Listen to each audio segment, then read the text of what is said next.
Bolsonaro é preso por ordem de Alexandre de Moraes. O que tá acontecendo agora, hein? O que acontece daqui pra frente? Bora então direto ao primeiro ponto. Conversando com integrantes do Supremo, a decisão do ministro Alexandre de Moraes, totalmente apoiada pela primeira turma, deve ser referendada pela primeira turma na sessão virtual de segunda-feira. A decisão do ministro Moraes foi baseada no pedido da Polícia Federal para prender na prática, para antecipar a prisão de Bolsonaro. A gente vem falando disso aqui já há algum tempo. Já havia essa expectativa, essa previsão de que ele seria preso nas próximas semanas, mas no entendimento de ministros da Corte, tinha um roteiro anunciado de possíveis fugas por causa do grupo do ex-presidente Bolsonaro. Isso é importante. Então, Eduardo Bolsonaro nos Estados Unidos, mais recentemente Alexandre Ramagem, deputado federal, driblou ali a Câmara no entendimento de ministro da Corte e foi para os Estados Unidos estando condenado pela trama golpista.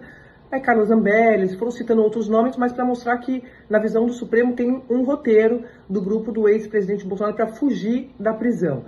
Porque a lógica mostra, primeiro, a manifestação que eu convoquei, que foi uma vigia, um ato religioso, evocando o Senhor dos Exércitos, evocando Deus, para orar pela saúde do meu pai, para orar por justiça, para fazermos orações, para entoarmos cânticos religiosos, como já vinha acontecendo algumas vezes na porta do condomínio do presidente Bolsonaro. Já houve várias vigílias feitas na frente do condomínio do presidente Bolsonaro, com aglomerações. Todo mundo viu aí o deputado Velho Negão, Magno Malta, pessoas anônimas. E não foi interpretado de forma alguma como uma tentativa de fuga. Não tem nenhuma lógica. Se é que é verdade que houve uma tentativa, alguém mexeu, algum problema com a pulseira, com a tornozeleira eletrônica do Bolsonaro, à 00:08 de hoje, sábado. E a vigília que eu convoquei foi para as 19 horas de hoje. 7 horas da noite, tem algum sentido? Manipular a tornozeleira e esperar 19 horas para depois tentar fugir, o que é absolutamente, então, humanamente impossível de acontecer em todo o aparato que o Alexandre de Moraes colocou para cercar o cativeiro do Bolsonaro. Mas de antemão, já queria mandar para vocês aqui para não desanimarem. O nosso adversário quer que estejamos desesperados. Ele intencionalmente espera que a reação a isso tudo seja um desânimo e aquele sentimento de já acabou. Não acabou. Nós somos corajosos, nós temos a verdade ao nosso lado e também temos instrumentos. Então a gente vai continuar, agora sim, mais do que nunca, trabalhando para se fazer justiça no Brasil. Que começa, vocês sabem, com a pauta da anistia.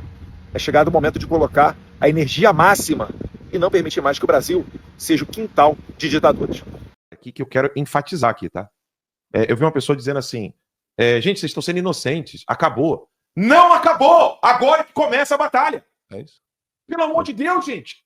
Nunca Porra, acaba. Marco! Eu fiquei 3 anos e meio sem ver minha família! Se no primeiro ano eu falasse acabou, eu não tava com a minha família, porra! Acabou o caralho! A gente tem que começar a tratar esses políticos como devem ser tratados. Não devem falar em eleições.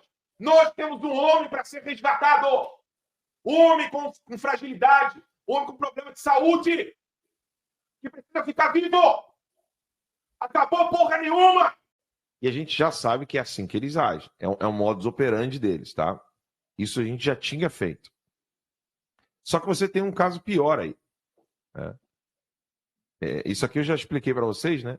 O pedido de prisão foi no dia 21, né? Não no dia 22, ou seja, não na madrugada de hoje, foi ontem. E aí o Alexandre de Moraes é que foi acrescentando coisas. Ou seja, a prisão já estava pedida encaminhada, antes da tal suposta violação que não existiu, não tinha nada de tornozeleira eletrônica, foi posterior. Esse negócio do RFE dele lá, de fuga militar, de estratégia militar, foi depois. O Alexandre de Moraes acrescentou uma porrada de coisa. Só que aqui que está o embrólio que eu quero trazer para vocês. Ó. Isso aqui. Ó. Alexandre de Moraes quer arrumar mais problema para os Estados Unidos, ou seja, para o Brasil, pegando os Estados Unidos. Horas após a decisão arbitrária de Moraes, um magistrado com histórico de violações que o torna passível de sanções pela lei Magnitsky, a Trump Media Group, através de seu advogado jurídico, emitiu uma análise contundente, que o Max chegou a ler para vocês aqui, vários trechos, onde ele já falou ali que aquilo ali mexeu na parte jurídica dos Estados Unidos.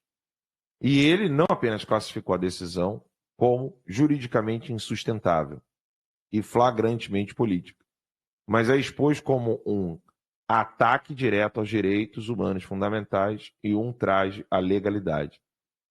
Ele está querendo mexer com os Estados Unidos. E aqui estão os pontos. A decisão que humilha o direito e afronta a inteligência, disse Martin De Luca. Uma crítica implacável à fundamentação apresentada, considera um insulto à seriedade jurídica e uma vergonha para qualquer sistema que preze pela legalidade. É um deboche aos direitos mais básicos e fundamentais. Total desfaçatez, nenhuma prova de suposta violência. Já mostramos para vocês aqui que a parte mais chocante, a ausência de qualquer evidência técnica ou material que justifique a face de uma violação de tornozeleira eletrônica, revelando, então, natureza arbitrária e fabricada da acusação de Alexandre de Moraes contra Jair Messias Bolsonaro. A criminalização patética de um evento inexistente. A absurda e autoritária tentativa de criminalizar uma vigília pacífica cristã, um evento religioso que sequer se concretizou, demonstrando a intenção persecutória e busca por pretextos para a repressão. Geografia como risco de fuga, que é um assinte ao raciocínio jurídico, chamando todo mundo de débil mental. A mais pura ironia ao utilizar a proximidade geográfica como argumento descabido e ridículo para justificar a prisão preventiva, evidenciando o completo desprezo pela lógica e pela legalidade. Isso tudo são trechos da manifestação de Martin De Luca, tá? E o insulto inaceitável à soberania à administração Trump. Esse ponto aqui, meu irmão, eu quero que vocês prestem muita atenção. A interpretação de que mencionar a embaixada dos Estados Unidos configura uma afronta direta e ultrajante a Donald Trump e Marco Rubio, revelando um viés político e a diplomacia irresponsável por trás da decisão. E, óbvio, o timing político e suspeito, a retaliação e abuso de poder. A decisão estrategicamente cronometrada, horas após os Estados Unidos reduzirem tarifas contra o Brasil, não pode ser vista senão como uma flagrante retaliação política e um escancarado abuso de poder, desrespeitando o direito internacional e a boa-fé nas relações entre nações. Ou seja, Alexandre de Moraes ele quer afrontar os Estados Unidos mais uma vez. Ele jogou no chão a boa-fé dos Estados Unidos, uma tentativa de normalizar as relações, já complicadas por causa dele. Ele faz um escárnio com essa prisão preventiva insustentável. A reação, círculos influentes próximos a Trump interpretam a decisão como uma provocação direta e uma afronta calculada à soberania e boa-fé americanas. E, óbvio, nós teremos consequências danosas. Esse episódio confirma a percepção internacional de perseguição política e de respeito à lei no Brasil, com potencial de retaliação severa. Isso é insulto institucional, sabotagem política e risco iminente de novas sanções. Eu preciso dizer, Marco, que os Estados Unidos agora, para além de sanções, vai vir com tudo para cima do Brasil? Eu não tenho dúvida não, tá? A minha dúvida é se os políticos brasileiros estão prontos para querer guerrear contra o PT e o Foro de São Paulo. O dia posso dizer assim, da conclusão de toda essa canalice contra um Estado brasileiro, da consumação de toda a perseguição política, toda a destruição do direito contra um homem que representa uma ideia, um movimento que construiu, que falava sozinho, que arregimentou a população para o melhor do Brasil, o melhor do brasileiro, para a família brasileira, contra esses desvios, pela prosperidade do povo, pela liberdade. Isso é o Bolsonaro. E no STF não construiu sozinho, não.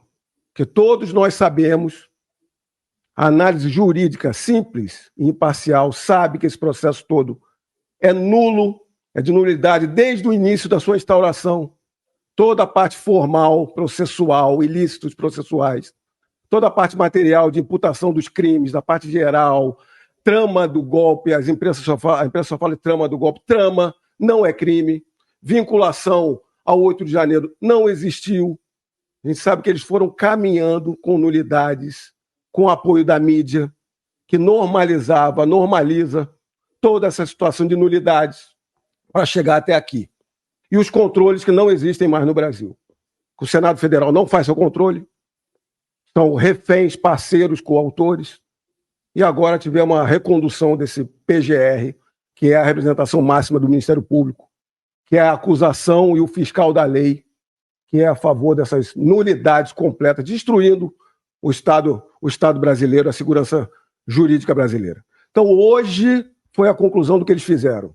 E por que não, Marco, falando aqui com o Alan e com o Max? Eu vim correndo, eu estou aqui em Orlando, não estou em Miami. E Orlando é grande, eu estou a 40 minutos daqui. E não peguei a decisão, fui ler algumas reportagens, já sei o que tem na decisão, vou pedir aqui para me auxiliar, para poder, inclusive, analisar com vocês. Mas o que eu vi de plano aqui? Já está, pelos precedentes que eles criaram, já estava prevista a prisão de todos, ali do núcleo crucial em que eu estou, na semana que vem, provavelmente terça-feira. Ainda há recursos ainda. E mesmo assim eles já querem? Mesmo assim eles já querem executar. Porque ainda há um recurso de novo, o embargo de declaração, os embargos de divergência ainda, mas eles já estão prontos para executar. Então, por que essa medida ilegal agora, se você for ver os requisitos da preventiva, essa medida é ilegal? Qual é o maior fundamento desse pedido, dessa preventiva que foi colocada por esse ministro violador, sancionado internacionalmente, violador de direitos humanos? Uma vigília, uma manifestação religiosa. Então, toda essa questão contra o Bolsonaro, que é o nosso líder, é a ideia, é toda contra o povo brasileiro de não ter voz na internet e não ir mais às ruas. O 8 de janeiro é uma armadilha para todos nós, para não irmos mais às ruas. E estamos superando isso. Mas a todo momento eles não querem, eles não desejam a voz popular. E se diz democracia. Como é que você vai criminalizar uma manifestação pacífica como religiosa? Eu tenho que lembrar aqui que manifestação pública é fundamento, é princípio democrático. Uma democracia se clama por manifestações populares, quanto mais uma religiosa. Uma manifestação religiosa, qual é o condão, qual é a expectativa de que ela seja um ato criminoso ou um ato violento?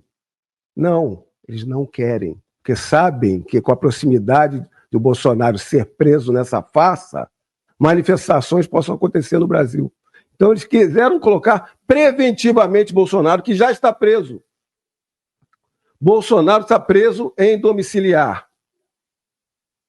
Se ele conseguiu, violando todos os direitos constitucionais e legais, ter essa afirmação da mídia militante e dos parceiros institucionais contra o Brasil, todos nós sabemos que tem os requisitos para se manter preso uma pessoa com a gravidade de saúde que tem o presidente Bolsonaro.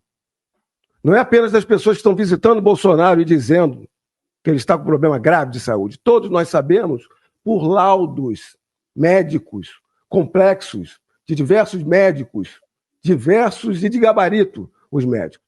A prisão humanitária, que é um precedente do STF, é uma prisão concedida a todos que estão aí. Eu lembro daquele médico estuprador, não me recordo, mas teve essa prisão humanitária para o médico. Imagina você ser preso porque o seu filho chamou uma vigília para você. Pois é, é isso que está acontecendo no Brasil. Ontem, dia 21 de novembro de 2025, após visitar o Bolsonaro, disse publicamente que ele poderia ser preso hoje e que, caso isso acontecesse, a vida dele estaria em risco. Isso não era nenhuma profecia, era apenas uma constatação da mente doentia do Moraes, que transformou o sistema de justiça do nosso país em um instrumento de perseguição ideológica e política. E o fato dele ter prendido hoje o Bolsonaro, logo no dia 22, não é nenhuma novidade. Já tinha feito isso, aplicando também 22 milhões no partido do PL, que tem o número 22. Mas isso está longe de ser o mais bizarro dessa história. O Bolsonaro foi preso porque o seu filho convocou uma vigília, uma oração na frente da casa dele, dizendo que isso, na verdade, não se passava de uma manifestação disfarçada de vigília, que é o mesmo modus operandi da organização criminosa liderada pelo Bolsonaro, no sentido da utilização de manifestações populares criminosas.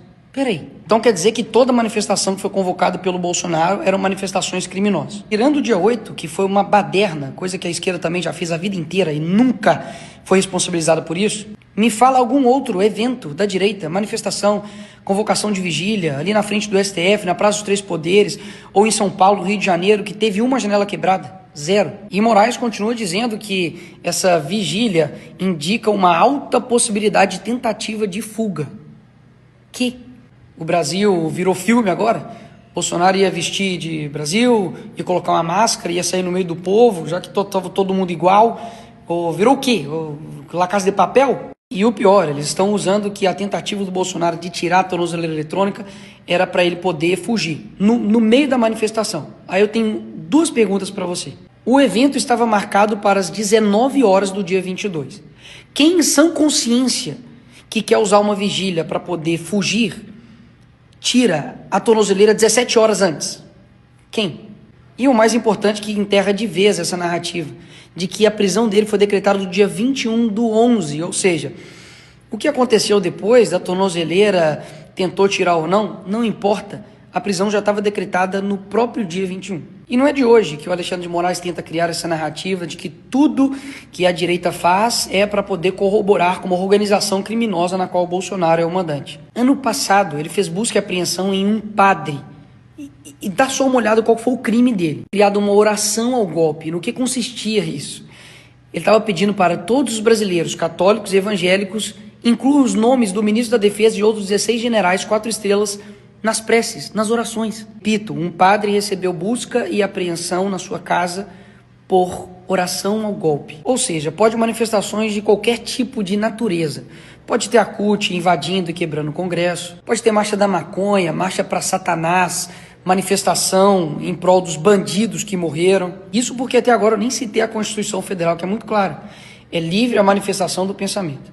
Todos podem reunir-se pacificamente, sem armas, em locais abertos ao público, independentemente de autorização, desde que não frustrem outra reunião anteriormente convocada para o mesmo local. O que não cabe aqui no dia da vigília. Não tinha nada marcado, ou seja, está dentro da Constituição. Então, para deixar bem claro, não estou dizendo que não possa ocorrer as outras manifestações, porque você é livre para poder fazer isso. Só que por que cargas d'água quando é uma manifestação que, na verdade, era uma vigília para poder orar? Aí não pode. E é considerado uma manifestação criminosa.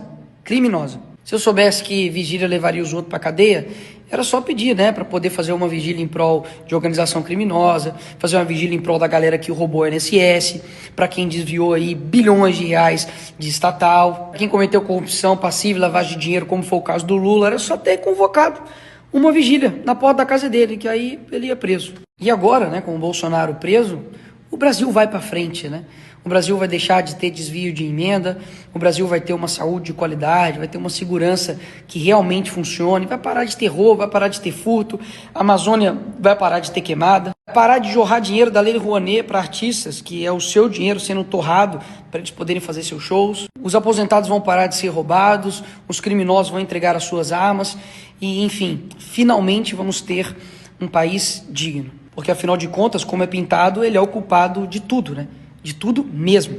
E sabe por que isso não vai acontecer? Óbvio, porque ele não é o culpado de tudo isso. Parece óbvio, mas o óbvio tem que ser dito.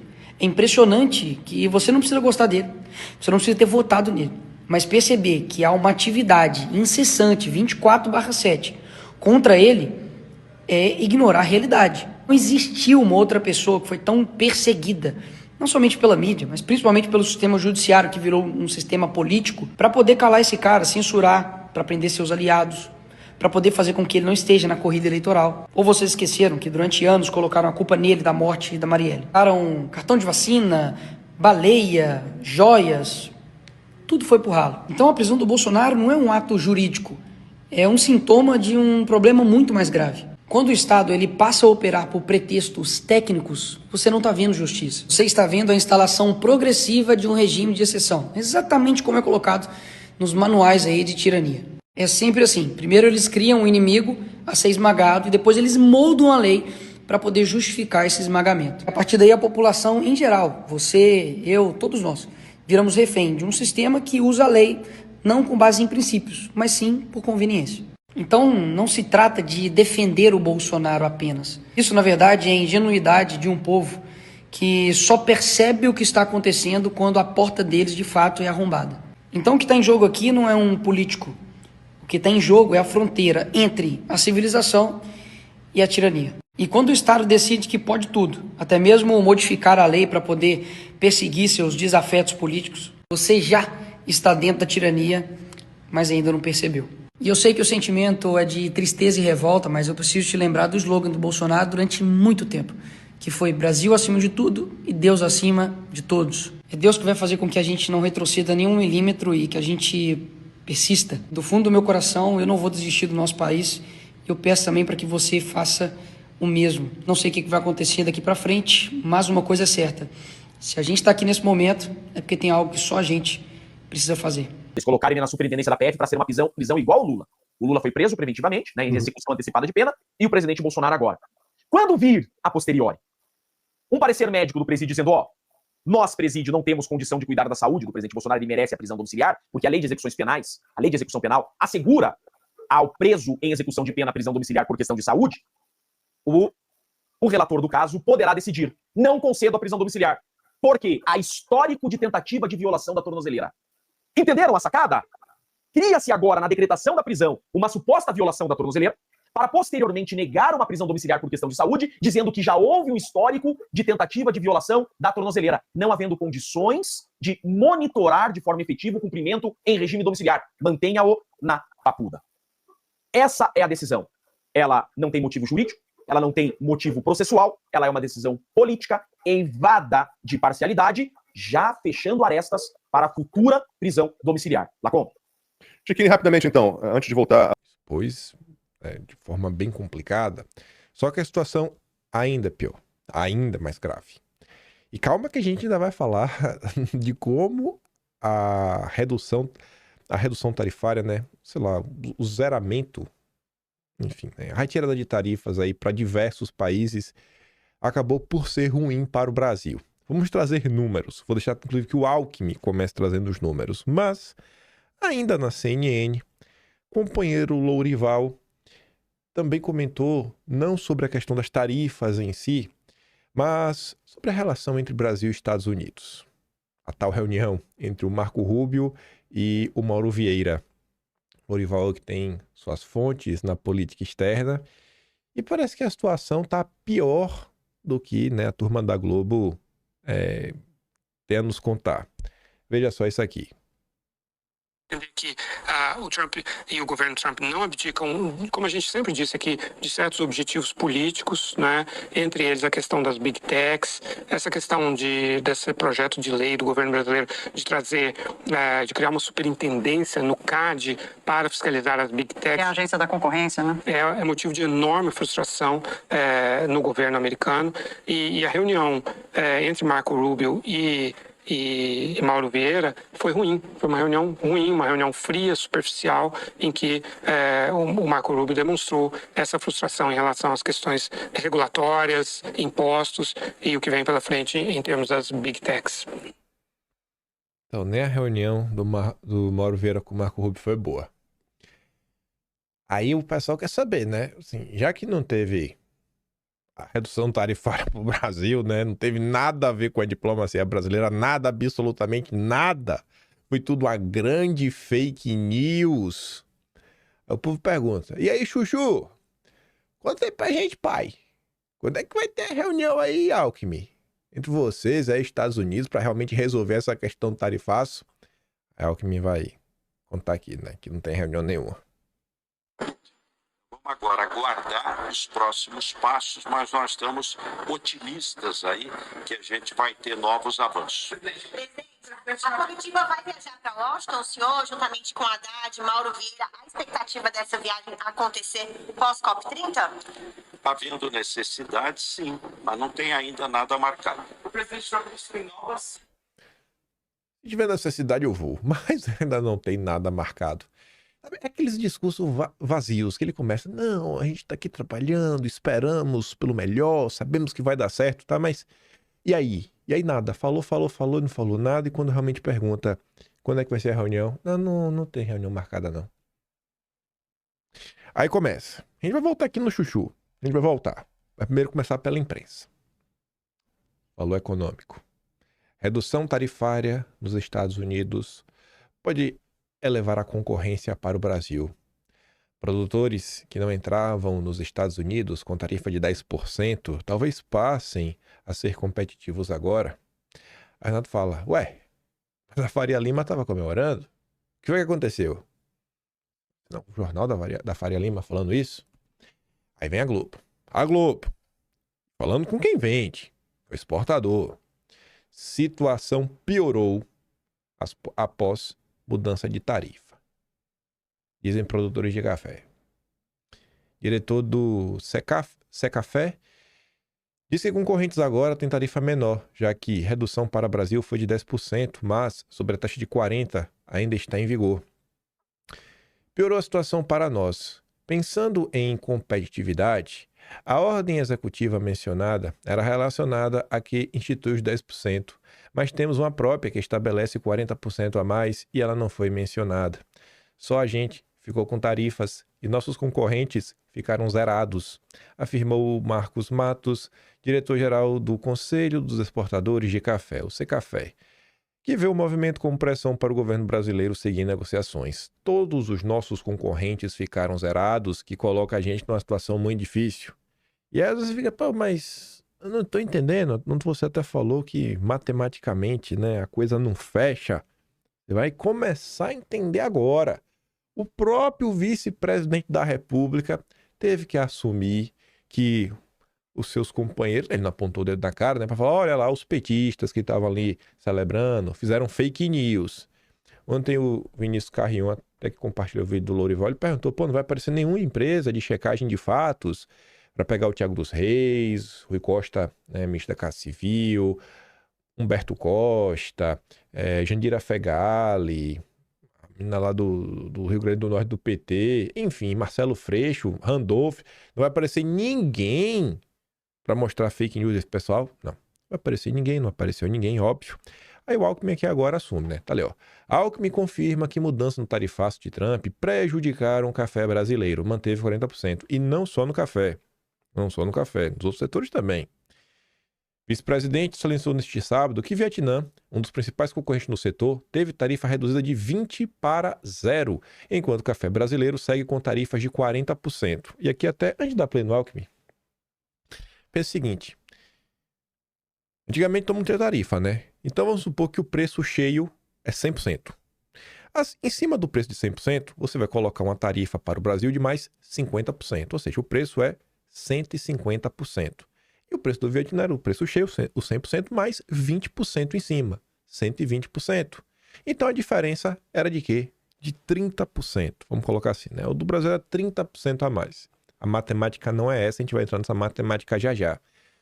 Então, pô, o café brasileiro estava 30% a mais, era o gap de diferença. Só que agora do Vietnã caiu 20%, enquanto do Brasil só caiu 10%. Então, esses 30% subiram para 40%. Então, o café do Vietnã passa a ser mais competitivo ainda do que o do Brasil. E o Alckmin vai falar sobre isso, né? Ele até começa tentando dar uma passada de pano, mas acho que ele não se aguentou e deu com a língua nos dentes. Vamos ouvi-lo. Mas, presidente, nesse caso, o café brasileiro vai ficar menos competitivo do que os concorrentes, porque os outros vão ficar 0% e a gente vai ficar 40%. Como é que o senhor vê, então, a comparação do Brasil vis-à-vis os seus competidores no mercado americano? Há uma distorção que precisa ser corrigida. Todo mundo teve 10% a menos. Só que, no caso do Brasil, que tinha 50%, ficou com 40%, que é muito alto. Aliás, no caso do Vietnã, reduziu 20%, porque era 20%, foi para zero. Então, esse é o trabalho que vai ser feito. Quer dizer, você teve um setor muito atendido, que foi o suco de laranja. Era 10 e zerou. Isso é 1,2 bilhão de dólares. Então, ele zerou, ficou sem nenhum imposto. O café também reduziu 10, só que tem um concorrente que reduziu 20. Então, esse é o empenho que tem que ser feito agora para melhorar a competitividade. E tem toda a lógica que os Estados Unidos, o Brasil é o maior fornecedor dos Estados Unidos. 33% é o Brasil. E é o café arábica. No caso do Vietnã é o Conilon, é o Robusta. Então é um café que é o mais consumido nos Estados Unidos. Tem espaço aí para ter um bom trabalho. Olha, nós tivemos o encontro do presidente Lula com o presidente Trump na ASEAN, na Malásia. Foi muito bom o encontro. E, como consequência disso, o encontro do chanceler Mauro Vieira com o secretário de Estado Marco Rubio, que acabou de ter, faz 3 dias praticamente. Então vamos agora aguardar os próximos passos, mas nós estamos otimistas aí que a gente vai ter novos avanços. A comitiva vai viajar para Washington se hoje? Depois é a pergunta de Washington, né? Ai. Temos aqui uma tabela. Não foi 10 para todo mundo. Aqui alguns países, aqui você vê tá em ordem alfabética, só tá até a letra C. Mas você vê, ó, Afeganistão saiu de 15 para 0. Então foi redução de 15. Não foi 10% para todo mundo. Foi a tarifa recíproca. Lá atrás, bem lá atrás, quando veio a questão das tarifas, foi publicado lá uma lista de países que seria, sei lá, 30%, 15%, 20 e poucos por cento, países diversos. E aí o restante dos países que não estavam naquelas outras listas eram 10% para todo mundo. Então, no primeiro momento, o Brasil ficou com os 10%, ao lado de vários outros países. Só que nesses produtos, mesmo os países que estavam mais de 10%, zerou, porque é tudo tarifa recíproca. O Brasil possivelmente, eu não vou falar que é o único, porque vai que tem outro, mas possivelmente é um dos pouquíssimos, um dos únicos países do mundo a ter uma tarifa política. E ninguém quer enxergar isso, né? Ninguém quer enxergar isso. Aí você vê, ó, a Algéria era 30%, baixou para 0. Redução de 30%. Angola de 15 para 0, Bangladesh de 20 para 0, Bolívia de 15 para 0, Bósnia de 30 para 0, Botswana de 15 para 0, o Brasil de 50 para 40. Sobrou nada pro Lulinha, viu, velho? Sobrou nada pro Lulinha. Aqui o Canadá é o exemplo, né? Tava lá no rol dos países de 10%, caiu para 0. China, de 34 para 0. O Amazônia Azul, que mudou de nome, agora é Logística e Infraestrutura, entrou na matemática para ficar ainda mais claro. Vamos lá, pessoal. Vou tentar ajudar, explicando o motivo que ficou pior para o Brasil, a redução para a tarifa 0% para alguns países concorrentes no comércio exterior, e a redução de 50% para 40% para o Brasil, que a imprensa e algumas pessoas estavam comemorando. Primeiro, a proporção piorou para o Brasil. Antes, o produto estrangeiro comum custava 1,1x, que era 10%. E o produto brasileiro custava 1,5x. Então, quando você faz a proporção, de 1,1 para 1,5, o produto de 1,5 é 36% mais caro do que o produto brasileiro. Na verdade, o produto brasileiro é 36% mais caro que o produto estrangeiro comum. Se você somar 1,1 mais 36%, dá 1,5. Só que agora é 1 contra 1,4. Então, 1,4 é exatamente 40% maior. Se chama matemática. Então, a redução de tarifa, em uma forma assim, muito simplória, para os países que era 10%, que como vocês estão vendo, vários países eram muito mais de 10%, mas ainda que fosse 10%, significa que aumentou 4%. O custo para comprar do Brasil. O do Brasil está 4% pior, né? Desvantagem. 2. Empresas que exportam com tarifa zero investem mais, assumem mais contratos, ampliam produção, firmam parcerias mais agressivas nos Estados Unidos. Isso porque a segurança jurídica e fiscal, o Brasil com 40% não tem essa vantagem. Mas aqui tem outro ponto ainda mais relevante. Barreiras não tarifárias ficam mais fáceis para concorrentes, né? Com tarifa 0%, o custo fica relativamente menor no final com certificações, logística, seguro, transporte. Para o Brasil, esses custos acumulam sobre um produto já 40% mais caro. Cadeias de suprimentos se reorganizam ao redor de países com 0%. Empresas globais passam a trocar fornecedores do Brasil por fornecedores com tarifa zero, fechar contratos de longo prazo com quem tem tarifa zero, criar logística otimizada entre Estados Unidos e os países que são 0%. Porque você está passando indicativo, cara, esse país é 0%, esse país não tem uma crise política. Esse país não tem uma crise política para lidar. O Brasil tem. Será que o cara vai querer investir num país com crise política ou um país que já está em 0%? E a questão que está ali no início, na certificação logística, mas, gente, se o país não tem, sabe, a tarifa para pagar, nada, é uma burocracia a menos. É uma burocracia a menos. A do Brasil tem mais burocracia e 4% mais desvantajoso. E ainda tentaram vender isso como uma vitória. É um crime. O que foi feito é criminoso. A narrativa emplacada é uma narrativa criminosa. Resumindo, zerar o imposto para outros países é muito pior para o Brasil. Os concorrentes ganham tarifa zero e vantagens indiretas. O Brasil continua com um imposto enorme e perde mais em competitividade. A gente comentou ontem sobre pessoas que saíram para comemorar. Eu não coloquei aqui mais pessoas para comemorar. Eu só trouxe essa postagem. Nem a postagem oficial do Rui Costa. Por quê? Olha só, né? Rui Costa. Redução de tarifas dos Estados Unidos é resultado de atuação do governo. Ministro da Casa Civil celebrou a ordem executiva dos Estados Unidos e destacou a atuação firme e estratégica do governo Lula. Essa matéria foi de ontem de manhã, às 9h15 da manhã. Desde o dia anterior, no final da tarde, estava muito claro, absurdamente claro, que não teve redução das tarifas, que ainda tinha os 40%, que não zerou e que não tinha nada para comemorar. Então, o Metrópolis não apenas deixa de expor a mentira do Rui Costa, como ainda coloca a mentira para frente. No governo Bolsonaro, se eu mentisse na cara dura, será que o Metrópolis ia colocar a mentira para frente?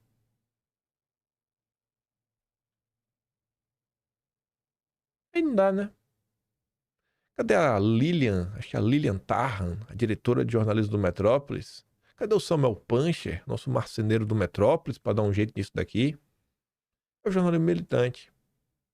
No final do dia é isso. Dá o fato. Por que não rebate? O jornalismo é repercutir o que políticos dizem ou é a busca pela verdade? Não sei, né? Parece que é só repercutir o que os políticos dizem. Bom, se o Rui Costa não nos surpreende, porque o PT vive da mentira, essa postagem aqui, por mais que eu não goste da pessoa, já perdi qualquer tipo de simpatia. Para mim, realmente tá, sabe? Caiu com uma surpresa. Vamos falar dessa forma. Senadora Tereza Cristina vai posta o seguinte: finalmente uma notícia positiva e o início de alívio para nosso agro. Vocês acabaram de perceber, por análises matemáticas, até mesmo o vice-presidente da República, que não tem nenhum motivo para falar a verdade, assumindo, foi prejudicial para o país. Então, a Tereza Cristina já começa com a fake news, já começa mentindo. Os Estados Unidos reduziram parcialmente as tarifas para o café, carne castanha do Pará, açaí, banana e outras frutas tropicais. Os 40% não caíram ainda, mas temos visto sinais importantes de que a diplomacia estatal e empresarial podem fazer a diferença. Até o momento, como a gente viu também, né, até outro vídeo do Lourival para mostrar, mas ele já falou, né, a reunião não está indo bem, o Alckmin acabou de falar que por hora não tem nenhuma reunião marcada lá em Washington para resolver nada. Então, eu não sei que diplomacia estatal que faz a diferença é essa que a Tereza Cristina está se referindo. E ela segue. O governo, que nunca deveria ter se afastado do nosso segundo maior parceiro comercial, precisa continuar o diálogo com os Estados Unidos para que nossas exportações retomem o ritmo normal, garantindo renda e emprego para os brasileiros. O tarifaço não caiu ainda, mas há uma luzinha no fim do túnel. Vamos aguardar mais detalhes nas negociações e nós, no Senado, continuaremos atentos e batalhando pelo nosso país. Tereza Cristina, se tu trabalhasse pelo país e quisesse derrubar as tarifas, você já tinha aprovado a anistia. Está na mão de vocês. Os culpados são vocês, senadores, vocês, deputados. E você fica bancando, né, heroína. Aí a Atsuki coloca ali um vídeo da CNN, já mostro, e ela fala assim, ó, segundo Lourival, não existiu diplomacia, não existiu acordo, a redução não tem nada a ver com o Brasil, a reunião entre Marco Rubio e Mauro Vieira foi fria e superficial.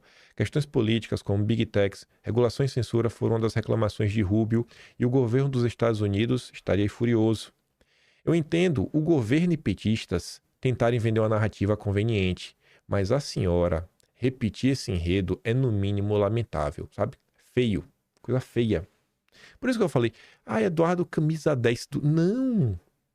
Tudo que foi feito em qualquer país de pessoas decentes, todas as ações de Eduardo, em especial a Magnitsky, teriam sido utilizadas em um país de pessoas decentes para pressionar o sistema, né, os danadinhos, a retomar a normalidade democrática do país. Mas pessoas como Tereza Cristina viram a oportunidade perfeita para tentar destruir o bolsonarismo.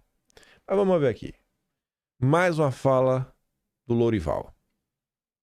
Lourival, boa noite. É isso mesmo. Já é a diplomacia funcionando? Já é o diálogo e a cooperação internacional dando sinais de que estão funcionando novamente entre Brasil e Estados Unidos? Essa redução da tarifa de 10%, ainda mantida a tarifaço de 40%? Boa noite a todos. Não é a diplomacia funcionando, não tem ligação com o Brasil. A decisão foi tomada na quarta-feira pelo presidente Trump para reduzir os preços de frutas, café, carne e outros produtos que os Estados Unidos não produzem e pode até prejudicar o Brasil na competição com outros países. Por quê? Porque os concorrentes do Brasil perdem toda a sua tarifa, enquanto que o Brasil, se for mantido o status da decisão atual, continua com uma tarifa de 40%. Então, Colômbia passa a exportar café sem tarifa, Vietnã, você viu que Equador, El Salvador, Guatemala e Argentina iniciaram negociações com os Estados Unidos para zerar tarifas. São exatamente países, no caso da Argentina, que produz carne, e no caso do Equador, Guatemala e El Salvador, que produzem frutas e café. Então, não há aí um interesse nesse momento, ou uma medida no sentido de beneficiar o Brasil. Pelo contrário, é uma medida relacionada com os preços desses produtos. E a reunião de ontem não foi uma boa reunião. De acordo com a minha apuração, foi uma reunião fria, superficial, na qual o Marco Rubio se queixou duramente das medidas do Brasil em relação às Big Techs, das questões políticas envolvendo as Big Techs. Não só a questão do imposto de 15% colocado por medida provisória em outubro do ano passado, mas as questões ligadas à regulação, ao que eles consideram censura, e a esse movimento do governo de colocar as Big Techs no CAD, de questionar a questão da livre concorrência, do monopólio dessas Big Techs. Isso deixou o governo americano furioso. Então, não há avanço neste momento entre Brasil e Estados Unidos. O fato em si da reunião é positivo, sem dúvida, de ter acontecido a reunião ontem, mas não há avanços no terreno. Ai, Tereza Cristina. Esse episódio, gente, que ele sirva para vocês, pelo menos, olharem para para os políticos como um todo e cada vez mais vocês se questionarem por que vocês gostam do político A, do político B, do político C. Busquem as respostas dentro de vocês mesmos. E se vocês não tiverem a resposta do porquê vocês gostam de fulano A, B, C, D, e você realmente não sabe explicar, talvez você só gosta porque você simpatizou com a pessoa. E simpatia você guarda, sei lá, para os seus amigos do dia a dia, porque políticos, no final do dia, eles trabalham para vocês, né? E eles podem colocar o seu futuro, dos seus filhos, dos seus netos, da sua família em risco, que eu acho que é o que a Tereza Cristina está fazendo. O Carlos comenta sobre essa situação, já apontando aqui para o próximo tema que a gente vai comentar, falando assim, ó, sem festejar, apenas expondo os fatos. As tarifas dos Estados Unidos seguem trazendo o mesmo recado estampado logo na primeira linha de uma das cartas de Trump ao Brasil. Libertem Bolsonaro e os presos políticos de 8 de janeiro. Desde o início, eles, os Estados Unidos, demonstraram mais preocupação com a liberdade e com a democracia do que muitos aqui dentro. Pensa aí, foram eleitos 90 pessoas pelo PL. Fora de outros partidos, que também são de direita. Quanto vocês viram aí, realmente, né, defendendo, mostrando-se preocupado com o que está acontecendo? Ainda assim, as meretrizes do sistema, dos bancos campeões mundiais de lucro, passando pelos Faria Limers, pelos liberais gulosos, adoradores do espelho, pela imprensa da garganta profunda, mentem, empurrando o Brasil rumo à ditadura, aos moldes de Cuba. Enquanto isso, quem luta pela liberdade é rotulado, perseguido, preso e tratado como inimigo. Bem-vindo ao país onde o poste mija no cachorro. E vamos falar desse país. Vamos começar aqui, né, pelo poste. Vamos falar pelo poste que adora mijar no cachorro. Ciro Nogueira deu entrevista para Vera Rosa, do Estadão. Para falar que ele não é serviço, não. Não é serviço, não. Ah, Ciro Nogueira, esse cara é onda, viu? Escuta só. Senador, há uma avaliação corrente no mundo político de que a direita está batendo cabeça na escolha desse candidato para enfrentar o presidente Lula, não conseguindo se unificar. Há espaço para uma terceira via na próxima disputa?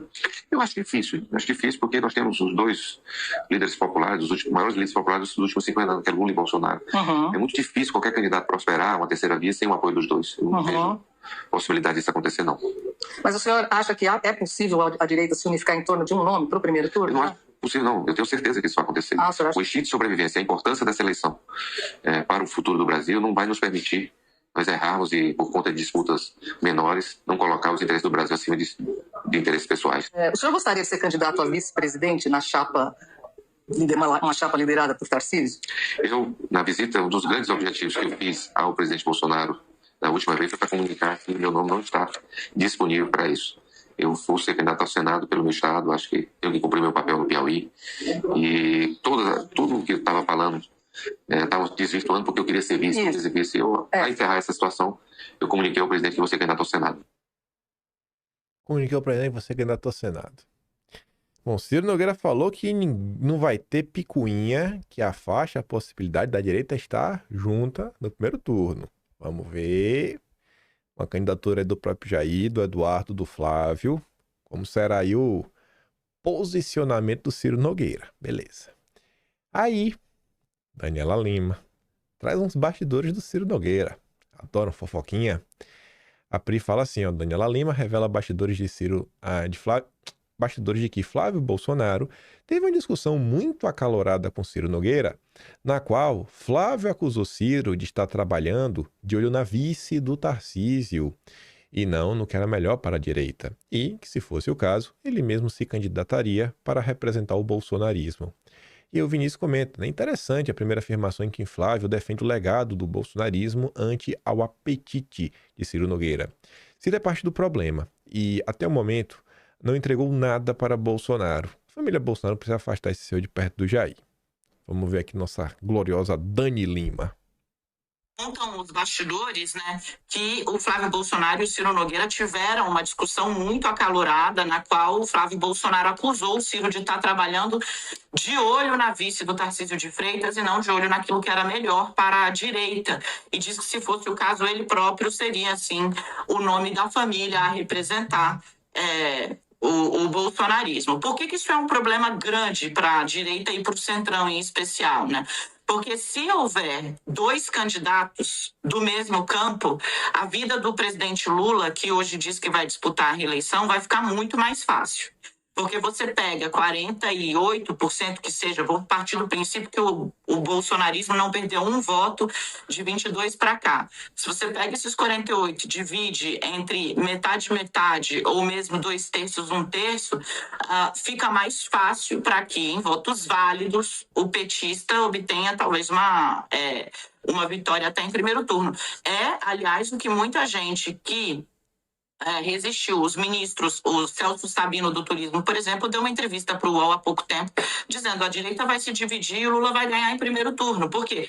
Porque se isso acontecer, de fato, facilita ali a vida para o campo da esquerda. Agora, qual também é a questão, né? Ao colocar o corpo no meio das discussões sobre Tarcísio de Freitas, o Flávio compra tempo para o pai dele. Como compra tempo, Daniela? Ele obstaculiza de maneira eficiente uma eventual reunião dos partidos de centro, todos em torno do governador de São Paulo, já para em janeiro apontá-lo como o nome de Jair Bolsonaro. Quanto mais adiante isso ficar, mais pressionado Tarcísio vai estar, inclusive pelo tempo de desincompatibilização. Se quiser ser candidato à presidência, ele precisa sair do governo de São Paulo. Ele pode disputar a reeleição ao governo de São Paulo no cargo, mas se quiser ser candidato à presidência, ele precisa sair, né, se desincompatibilizar. Então, ao colocar o próprio corpo como uma barreira, o próprio nome como uma barreira, não estando tão queimado nem de perto como Eduardo Bolsonaro, Flávio compra tempo ao pai e à família como árbitros de para onde a direita vai. Inclusive aumenta o poder, qualquer poder de barganha, até com esses partidos, né? Até o último momento. Então, a turma do Ciro Nogueira não tem motivos para celebrar. Pergunta se eu tenho um pé no Ciro Nogueira. Pergunta se eu tenho um pena do Ciro. O Carlos ontem fez essa postagem também. Ele começou falando da trajetória política dele. Eu achei que era uma postagem, sei lá, avisando. E ele ia falar de Santa Catarina no final do dia, mas não. O tweet foi tomando outros contornos.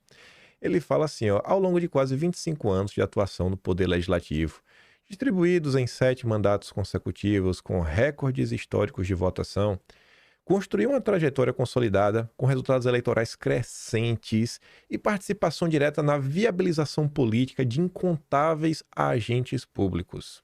E a viabilização de pessoas não é só porque o Carlos teve votação, né, uma grande votação, e por conta disso ele colocou alguém como vereador. O movimento bolsonarista que está aí, né, e que nós estamos aqui, né, que aí vai não só dos políticos eleitos, mas desse ecossistema de influenciadores, jornalistas, comunicadores, dos mais diversos. Então, isso daí tem um dedo não, né?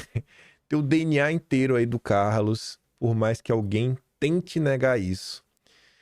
Muitas dessas contribuições ocorreram sem qualquer vínculo pessoal, baseadas exclusivamente na avaliação de alinhamento programático e potencial de contribuição para o fortalecimento de determinadas pautas e diretrizes nacionais.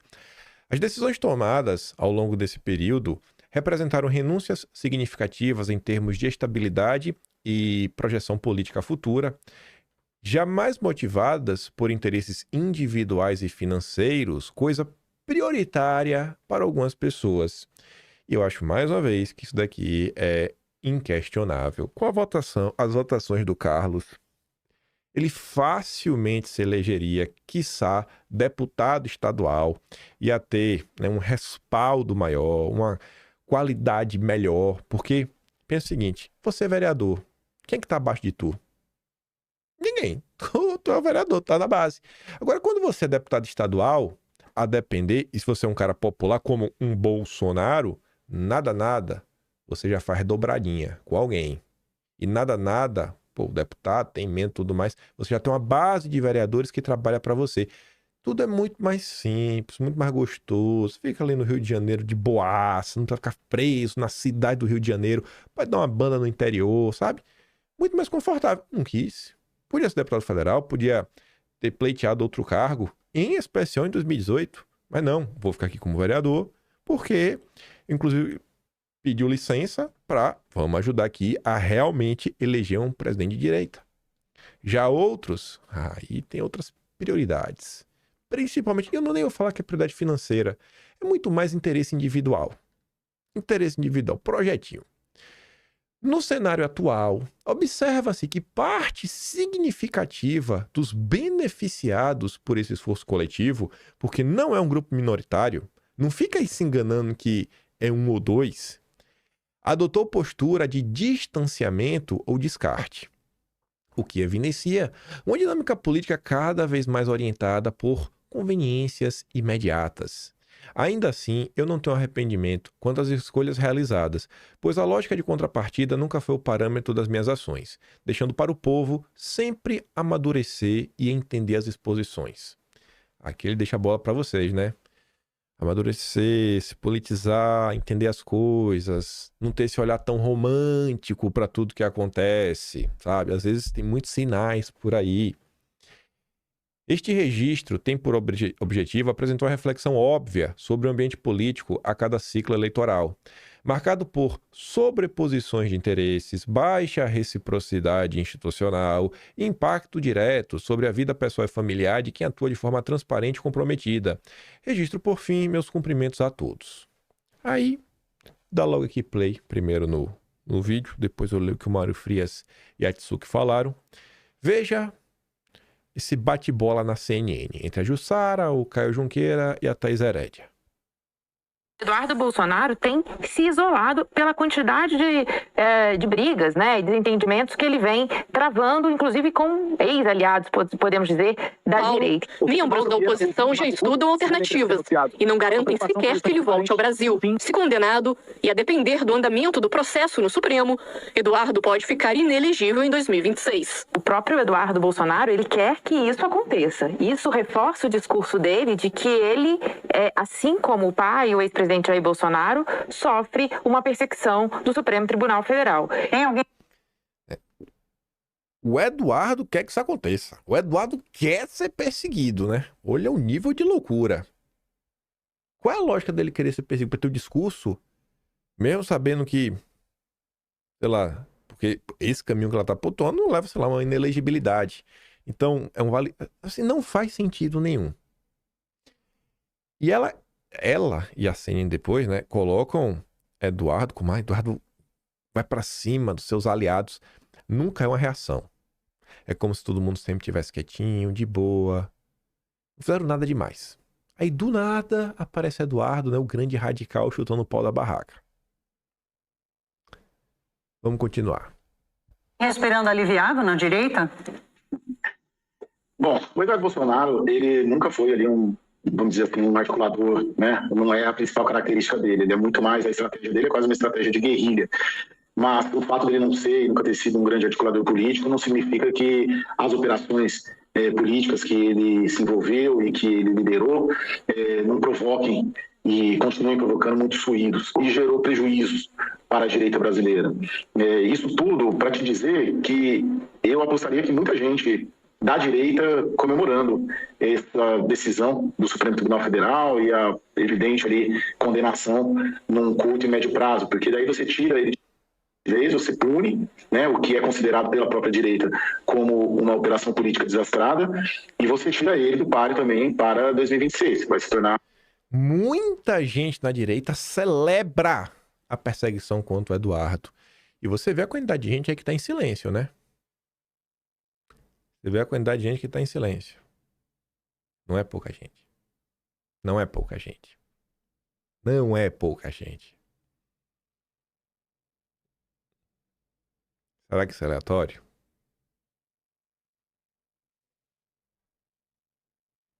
Ó.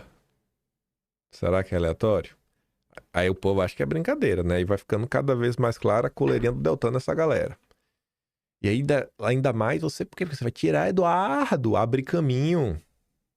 O Salles deve estar feliz da vida, né? O Sabugosa já tinha sido rifado. Aí agora aquele voto de chantagem, né? Ou você vota em mim, ou a esquerda vai levar o Senado. Tem muita gente aí, né, que tá feliz da vida com a perseguição contra Eduardo. Um sujeito inelegível, né? Então, acho que grande parte da direita, tirando esse núcleo duro mais bolsonarista raiz, comemora, surpreendentemente até, essa posição e essa decisão do Supremo e a provável condenação quando ela vier. Nesse meio tempo, o que eles querem, de modo geral? A família Bolsonaro quer ter algum tipo de encaminhamento, Thaís, sobre o futuro do bolsonarismo, porque já há uma reclamação de que nesse período em que Bolsonaro está em prisão domiciliar, muitos já têm visto aliados tentando se distanciar, soltando a mão de Bolsonaro, inclusive para saber se dá para seguir sem Bolsonaro. Essa é uma percepção de integrantes da família, de pessoas muito próximas do núcleo Bolsonaro, do núcleo duro de Bolsonaro. Ai. Não vou falar nem do Pedrinho, do Cid Pica-Pau Amarelo, para depois não reclamarem comigo. A Tsuki fala assim, ó, Eduardo briga com ex-aliados da direita e está isolado. A Tsuki fala, peraí, ele briga ou reage? A imprensa, assim como boa parte da direita, ignora a ação e reage à reação. E o Mário, né, basicamente pega a mesma coisa que a Tsuki coloca, né, coloca aspas de novo, briga ou reage? A imprensa, boa parte da direita permitida, finge não ver a ação, mas se incomoda profundamente com a reação, né? Se não ficou claro o que a Tsuki falou, o Mário reforça. E depois ele sai em defesa de Eduardo, né, mostrando aí que, bicho, qualquer pessoa minimamente honrada ia sair na defesa do que é certo, né? No mínimo. E se defender, né? Porque se defender neste país é errado. Você tem que apanhar calado. Você tem que apanhar calado. Aí o Carlos também reforça, né? Tem muito método. Aniquilar o nome Bolsonaro é a meta número 1 desde sempre. Infelizmente, jamais qualquer um pensaria que seria de forma tão cruel e dissimulada. O sistema está nu. Aí, gente, sobre direita permitida e tudo mais, tive a ideia de dar uns bizus. Na verdade, o que me levou a dar um bizu em Olavo foram algumas coisas que eu achei, mas que eu acho que não é o momento de comentar, porque ia ser muita gritaria e não sei se também ia servir de nada pro presente momento. Mas tinha umas postagens curiosas do Olavo. Em algum momento a gente vai falar sobre isso. Mas, indo atrás de algumas postagens que eu sabia o que eu queria procurar, eu vi o Olavo usar um termo que era direitismo. Eu falei, cara, deixa eu ver umas coisas aqui ligadas a direitismo. E eu achei algumas postagens muito boas, que eu acho que encaixam como luva, para você ver o Brasil no passado, mais distante, não tão distante, e comparar com os dias de hoje, para você ver que não é maluquice, você não tá ficando louco, né? Não é uma teoria da conspiração sem pé na cabeça, é real, o que está acontecendo é real, e é o status quo desde sempre. E eu tô falando do quê, ó? Veja só. No Brasil, a medida máxima do direitismo admitido, a direita permitida, o máximo que você pode ser é o Arnaldo Jabor. Se o sujeito disse alguma coisinha contra o PT, no instante seguinte, tem de dar o mesmo tratamento ao Trump para não se sentir mal. Isso em 6 de fevereiro de 2017. Aí vai para 10 de julho. Ah, já entendi. O máximo de direitismo admissível é o Dória. Naquele momento ali, Bolsonaro já era extremista. Não dava para aceitar Bolsonaro. 30 de dezembro de 2019. No mundo, esse tweet aqui é a cara do Ciro Nogueira. No mundo, as duas pontas do carro de guerra ideológico são esquerdismo e direitismo. Cada um puxando para um lado. A esquerda puxa para a esquerda e a direita puxa para a direita. É o normal. No Brasil, são o esquerdismo e o pragmatismo, o centro. O primeiro puxa para a esquerda e o segundo se orgulha de jamais puxar para a direita. No máximo, sem direita. É ou não é o Brasil? O que o Olavo está relatando ali, 6 anos atrás, não é o que está acontecendo exatamente hoje? Você pode me apontar quem que está querendo puxar para a direita? É o Ratinho Júnior? É o Tarcísio? Ontem, inclusive, o nosso grande governo Tarcísio, isso é uma matéria aí na esquerda, eu nem trouxe para não pirraçar, mas vou falar agora. O Tarcísio é defensor do Estado mínimo. Aí ele criou uma secretaria que empregou lá uns aliados da primeira-dama. Então parece que Estado mínimo é só para os outros, né? Para quando é família, é Estado máximo. Falei, chora, reclama. É isso aí, Tarcísio. Parabéns. Mais uma. Só tá melhorando. 12 de junho de 2017. Reduzir cada vez mais a margem do direitismo permitido de maneira progressiva e inexorável é uma das metas prioritárias de toda a grande mídia mundial. Nos Estados Unidos, basta ter votado em Trump ou apoiá-lo, sabe, de algum modo, para você entrar na categoria de extrema-direita. O que significa que 50% dos americanos estão em vias de serem criminalizados como extremistas e terroristas em potencial. Assim, não é aleatório. Existe uma atuação ativa para você ser considerado extremista e cada vez mais fechar o que é, né, aceito como direita no Brasil. E aí, voltando ainda mais no tempo, na época que a direita era o Aécio Neves, 5 de novembro de 2014, aquela eleição Dilma versus Aécio. Nas eleições presidenciais de 2006 e 2010, o senhor Lula festejou o fato de que todos os candidatos eram de esquerda, considerando isso a perfeição da democracia. Desde então, tornou-se hábito geral da mídia iluminada tratar o PSDB, ora, como partido de esquerda, para celebrar a perfeição da democracia, e ora, como partido de direita, para assinalar que ele representava o máximo de direitismo admissível. Se você está além do PSDB, você é extremista. Enfim, né? E com isso, condenar como extremado o que quer que estivesse à direita de José Serra, isto é, da direita da esquerda. Com isso, tornou-se a coisa mais fácil do mundo banir para sempre e toda e qualquer opinião de direita e continuar fazendo de conta que no Brasil reina o mais lindo pluralismo democrático. Coloquei esse texto aqui, mas deixa eu só conferir. Tá na sequência. Eu fiquei na dúvida se eu colocava 3 postagens extras do Olavo antes ou depois desse texto. O Fernando Schula escreveu um texto que do início até o fim não tem nada para reclamar. Não tem, óbvio que tem para reclamar, mas assim, não tem nada falso. Não tem nenhum ataque de pelanca contra o bolsonarismo, pelo contrário. Não tem nenhuma passada de pano para o autoritarismo também. Mas assim é ruim. Aí você fala, pô, mas tu pega no pé por tudo, né? Beleza, eu vou falar porque eu achei esse texto aqui muito ruim. E aí depois você avalia se eu peguei no pé só para pegar no pé. Deixa eu te dar o contexto. Mas primeiro vamos analisá-lo, né?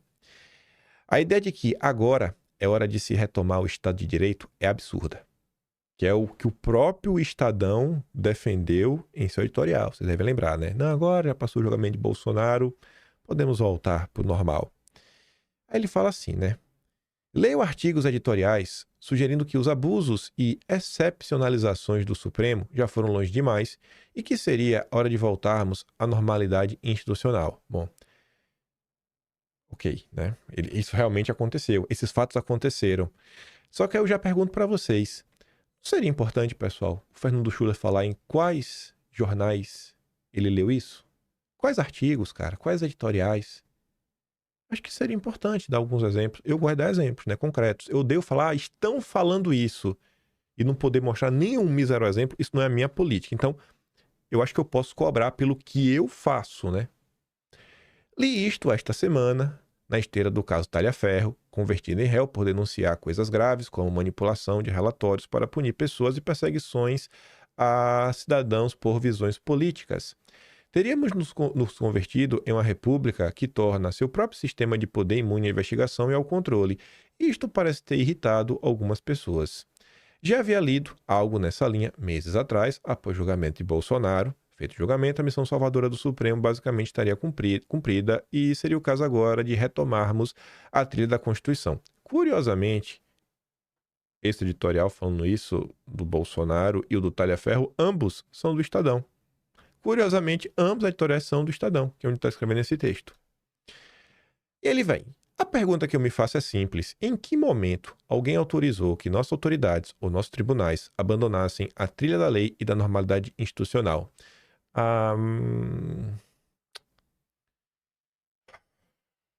eu ver, autorização. Deixa eu pegar um bom marco para autorização.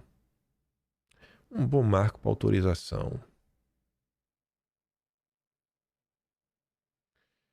Olha, eu acho que setembro de 2019 dá para ser um bom marco.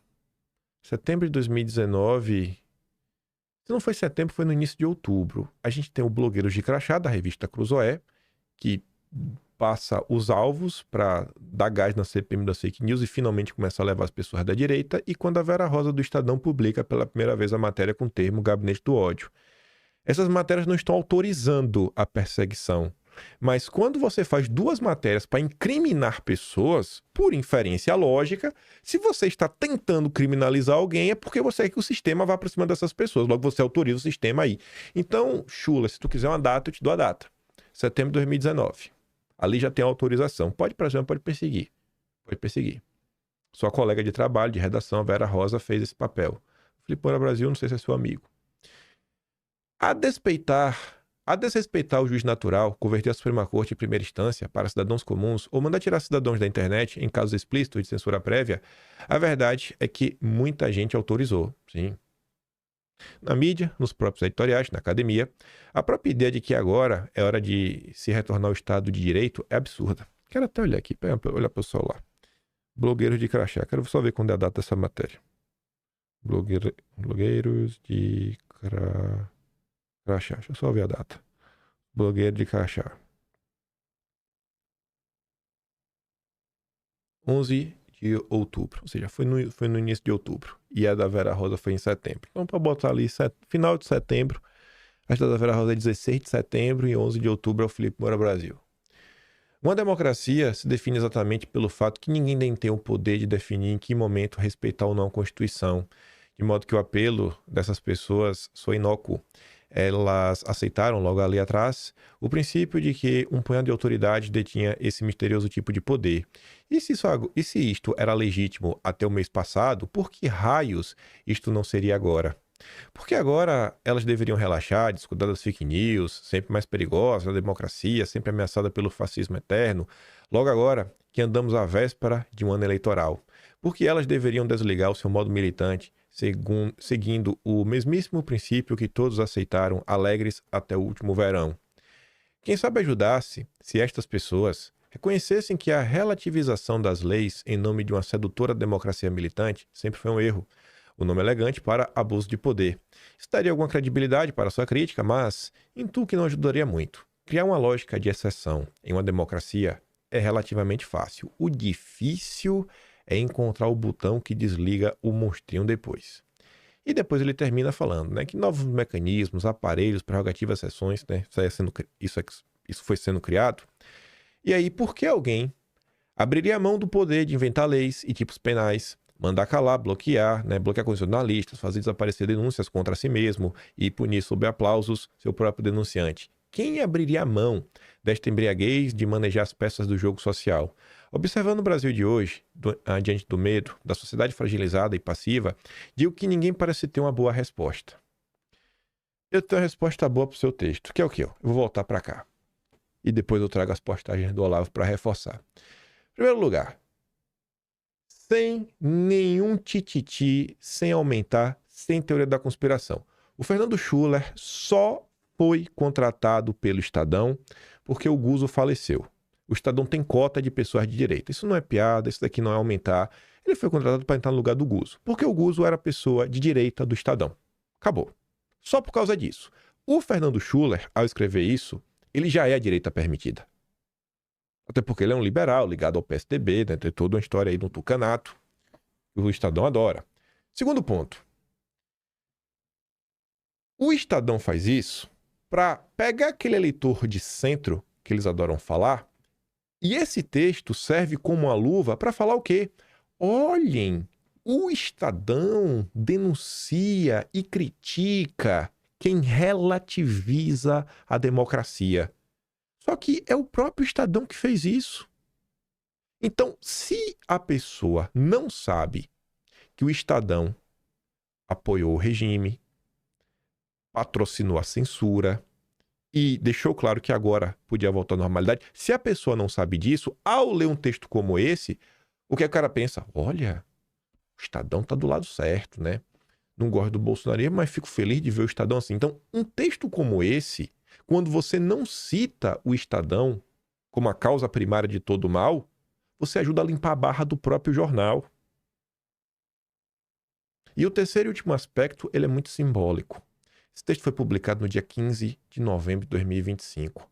Os golpistas, que são patrões do Fernando Schuller, que pagam o salário dele, que é a família Mesquita, eles fomentaram o golpe. O Estadão foi criado para ser o veículo do golpe. O veículo de propaganda do golpe. desde 1875. Isso não é achismo, está datado. A turma ontem do Quinto Elemento, inclusive, publicou um documentário sobre a bucha, que eles vão se debruçar também sobre outros aspectos da bucha, alguns que eu nem comentei em vídeo, vale a pena vocês verem. Então, assim, no dia de expor os golpistas do Estadão, o Fernando Schullen entra para passar pano, cara, porque ele está passando pano.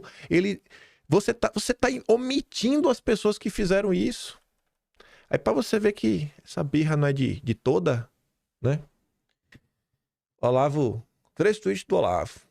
80% dos que fazem carreira de direitismo no Brasil são moralmente desprezíveis e dignos de confiança. Isso aqui eu só coloquei, mas não acho que é o caso do Schuller. Só que aí vem, né? O bomocismo é a doença infantil do direitismo. Você é bonzinho, você é bonzinho, eu não quero brigar com ninguém, eu não quero embates, eu não quero colocar dedo na cara, eu não quero dividir a direita. Sabe, tu tá sendo infantilóide com isso daí. Mas acima de tudo mesmo, acho que o tweet que o Fernando Schuller deveria... Tweet não, né? Um post de Facebook em 2 linhas, Fernando Schuller. No Brasil de hoje, a única boa ação que se concebe é falar mal do que é mal. Isso é tido como tão bom que dispensa de fazer o bem. Né? Olha, ele falou mal do que é mal. Tá, mas... Isso é pouco, cara. A gente tem que parar de normalizar isso daí. Não dá pra normalizar isso. É muito pouco. Ainda numa data como ontem. Essa república golpista, oligarca. Sabe? Tu tinha que expor teus patrões. Tu só tá aí porque o Guzo faleceu. Não tem outra coisa pra falar. E aí, pra gente não ficar de bom mocismo, eu já coloquei aqui numa ordem mais ou menos. Primeiro, olha a data da imagem. Coloquei numa ordem aqui 3 tweets pra gente falar de um assunto polêmico. 29 de maio de 2025. Quem é esta senhora? Ana Cibutti, advogada de diversas vítimas do 8 de janeiro.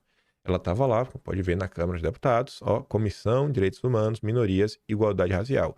Prisão dos envolvidos nos eventos do 8 de janeiro. E ela estava denunciando lá o quê? A agressão que a dona Juscelene tinha sofrido. Deve lembrar, né? Uma senhora idosa, tomou murro no olho, foi agredida dentro da própria cadeia. E agora, dia 12, a doutora Ana fala assim, hoje a senhora Juscelene Costa do Nascimento, 62 anos, condenada a 14 anos por tentativa de golpe, finalmente teve prisão domiciliar concedida. Uma mulher idosa, que no dia 4 de agosto de 2025, enquanto se preparava para dormir, foi agredida por outra detenta dentro do presídio e ainda assim teve a sua dor ignorada por meses. Em maio eu estava denunciando. Mesmo eu sendo denunciada pelo presídio, perseguida e desrespeitada, no exercício da advocacia, valeu a pena cada minuto de trabalho que desenvolvemos. A defesa, composta também pelos doutores Hélio Júnior e Taniele Teles, não cedeu, não se calou e não recuou diante da violência institucional. Hoje, Juscelene vai dormir em casa e rever o seu filho. Aí você vê, né? Aqui, essa foto aí, em maio não foi a questão da agressão, né? A agressão foi no dia 4 de agosto. Manter isso na cabeça. Agosto.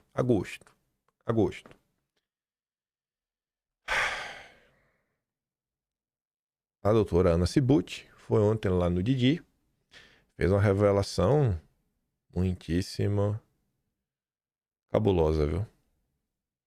Escutem o que ela vai falar. Escutem o que ela vai falar sobre o caso da Juscelene, da dona Juscelene, que foi espancada. Olha o que ela tem a falar. A senhora Juscelene Costa, com 62 anos de idade, está presa no presídio feminino regional de Florianópolis, em Santa Catarina. Condenada a 14 anos de prisão por tentativa de golpe de Estado, no contexto, né, dos atos do 8 de janeiro. Peraí, isso aqui é errado. Isso aqui é outro vídeo que eu vou mostrar depois. Vamos ouvir aquela no Didi. Governador em Santa Catarina, e aí nós precisamos pensar que estava em todas as manifestações pró-anistia, em prol da anistia, tá? Ao lado do presidente Bolsonaro, com a camiseta da anistia, pugnando pela anistia, e quando acontece um caso desse, de uma senhora agredida, onde o presídio está lá, sob a supervisão dele, né? Ele é o governador. Sim, claro, a responsabilidade dele. Sabe o que ele disse nos bastidores, quando nós tentamos entrar em contato com ele, informar toda essa perseguição, contra a defesa, para que tomasse medidas cabíveis para transferir ela de presídio, não vou me meter nesse caso. Tem que ser resolvido. Peraí, quer dizer que o governador Jorginho Melo, de Santa Catarina, foi avisado que uma patriota foi espancada por uma faccionada dentro da cadeia e ele disse que não ia se meter nisso? Não, que não ajudaria, inclusive, porque nós pedimos providências, o porquê que a unidade prisional estava denunciando uma advogada para o Conselho de Ética, diante da atuação correta nos autos. E providências, todo mundo foi para cima, Didi. E ele simplesmente... Isso é uma notícia em primeira mão que te trago, tá? Ele lavou as mãos. Não tenho nada com isso. E aí a gente começa... Eu tenho a maior consideração pelo Jorginho Melo, pô. A gente tem o maior carinho pelo governador. Tudo bem que ele está meio enrolado aí nessa questão aí do Senado, etc e tal, mas que não vem ao caso aqui agora. Eu tô pasmo com o que você tá me falando, Ana. Tô pasmo. Eu tenho áudio aqui da pessoa que tem contato com o gabinete dele, conversou com a assessoria e me respondeu dizendo, eu tenho áudio aqui no meu celular. Ele não vai poder fazer nada, ele não quer se envolver com isso. Oxente, mas é ele que tem que fazer alguma coisa? Ele é o responsável pela administração da SEAP, né? Que é a Secretaria de Administração Penitenciária. É ele que é responsável, ele é o governador, pô. Se ele não pode fazer nada, quem é que pode fazer? Aí a gente começa a montar um quebra-cabeça, né, diante desses últimos acontecimentos aí, com a questão do Carlos, a Carol Detone e o apoio dele aos Perdião a mim. Então, eu acho que a gente precisa observar mais o posicionamento desse governador. Aí, calma. Eu sei que muita gente vai se questionar, mas, poxa, falar isso nesse momento, quando tem essa confusão do Carlos, tudo mais, pipipi, popopô, e eu sei que vocês vão perguntar isso.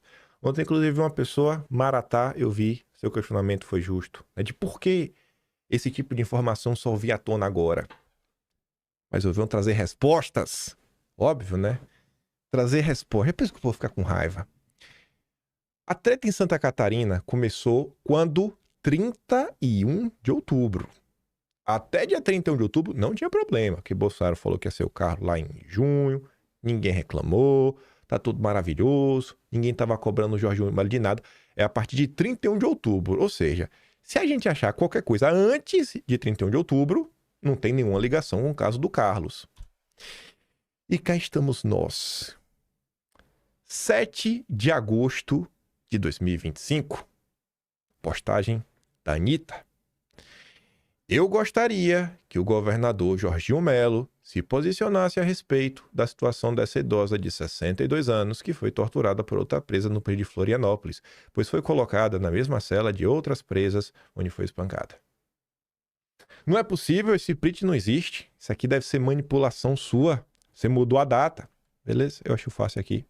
Como é uma coisa muito polêmica, acho que vale a pena abrir aqui o site oficial do Twitter, né? O Twitter, e atualizar. Bota aqui, Anitta. Lá. Anitta. Olha lá. Tá vendo aqui a postagem, né?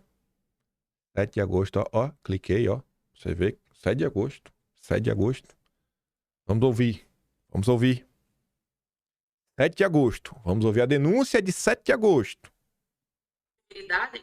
A senhora Juscelene Costa, com 62 anos de idade, está presa no presídio feminino regional de Florianópolis, em Santa Catarina. Condenada a 14 anos de prisão por tentativa de golpe de Estado, no contexto, né, dos atos do 8 de janeiro. Mais do que a severidade ali da questão da pena, da aplicação da pena, o que nos choca ainda é a condição que essa senhora vem sendo submetida. Na última segunda-feira, dia 4 de agosto, a senhora Juscelene foi violentada e agredida dentro da cela. Por outra detenta, outra colega de cela. A agressora atacou a ela de forma covarde, enquanto ela se preparava para deitar, pronta já, né, praticamente para dormir. Essas agressões se deram após a dona Juscelene a detenta tomar ciência de que a senhora Juscelene havia sido condenada pelos atos de janeiro. Olha a gravidade, até essa data, as demais detentas que estavam com ela na cela não tinham ciência do motivo, né, do qual crime ela estava cumprindo. E ao tomar ciência, essa outra detenta acabou violentando. Nesse momento, deputado, se me permite, eu peço que meu colega que está aí presencialmente, o doutor Hélio Júnior, mostre a imagem da senhora Juscelene, qual nós tivemos ciência ontem. O presídio de Florianópolis entrou em contato comigo na terça-feira e eu argumentei se a questão era grave, se precisava fazer o atendimento imediato, e eles me disseram que não era grave. Então, diante disso, eu fui ter contato com a dona Juscelene na quinta-feira, e ao adentrar ao parlatório, eu já verifiquei ali que ela estava nessa situação. Tá aí, né? Já tem um tempo aí que o pessoal tava comentando sobre este caso e pessoas, inclusive, cobrando nominalmente no Twitter na época, né? O Jorginho Melo. Talvez fazer alguma coisa nesse caso, né? Você às vezes não escuta um ai. Ai.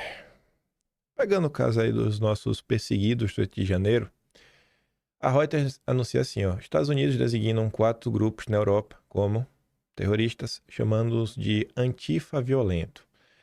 Aí ela fala assim, ó: na próxima quinta, entra em vigor nos Estados Unidos a decisão que enquadra grupos da Antifa violenta, né, como organizações terroristas. No Brasil, o movimento é inverso. O PL antifacção se arrasta porque o PCC e Comando Vermelho ainda são tratados dentro de uma moldura que não descreve mais o que eles se tornaram. São estruturas que exercem governança paralela, controlam o território, movimentam a economia própria e confrontam o Estado. Mesmo assim, o discurso oficial insiste em classificá-las como crime comum, alegando que não possui motivação política, como se controlar bairros inteiros, impor regras, arbitrar conflitos e negociar com os agentes públicos não fosse justamente o exercício prático de poder político. A gravidade se inverteu. Violência territorializada com capacidade de captura estatal recebe tratamento administrativo, né? Assim, a violência dessa galera do PC Comando Vermelho, que tem capacidade de capturar o Estado, recebe esse tratamento. Não é só crime comum, tudo mais. Agora, disputa política passa a receber enquadramento antes reservados a ameaças organizadas. O verdadeiro criminoso, não, crime comum não é terrorista, não. Aí pessoas que se manifestam em disputas políticas viram terrorismo. Abolição violenta do Estado Democrático de Direito. Isso não revela a natureza das facções, revela, né, as prioridades do sistema. E aí, né, que eu pergunto, né, qual direita vocês querem construir em 2026, né? Qual direção? É só derrotar o Lula em 2026? Não derrotou o Lula, tá resolvido? Ou será que o buraco é um pouquinho mais embaixo? Ainda tinha mais coisa pra gente comentar nesse tópico, mas eu vou deixar pra depois, porque já é porta de entrada pro próximo. Difícil, viu? Nossa, todo sangue é muita coisa. Acaba nunca dando tempo de comentar tudo que eu planejo. E ainda tinha coisa depois disso que nem tá aí. Umas coisas que aconteceram da COP. Teve coisa ligada à margem equatorial ainda do mês passado, mas eu já tá no Atlas de outubro, né, para ser escrito. O Brasil, de uns tempos para cá, assim, fatos de relevância nacional estão tendo muito mais do que, sabe, você consegue comentar em 1h10, 1h20. Minha Nossa Senhora. Enfim, espero aí que pessoas que se colocam realmente na direita neste Brasil parem com esse bom mocismo barato. Entenda que só falar mal do mal é pouco, que é o antipetismo, né? Eu vou falar mal do PT. Cara, isso é muito pouco no final do dia. A gente precisa demais. Demais, sabe? Pessoas aí realmente dão nome aos agentes que ajudaram a moldar e construir esse regime persecutório. E no mais eu fico por aqui. Todos esses vídeos que eu dei play, eu vou mandar lá no Telegram. O link tá aqui na descrição. Se você quiser pegar, mandar baixar, mandar para algum amigo seu, só pegar lá o vídeo, já manda, tá tudo recortado. E se você também me ajudar um pouco mais, passar membro do canal, tem um Tony Valeu, tem um Patreon na descrição e tem um Atlas Brasileiro. Já tá no ar a edição de setembro. Vejo vocês amanhã. Fiquem com aquele grande beijo, abraço. Tamo juntos. Valeu, meus amigos. Fui!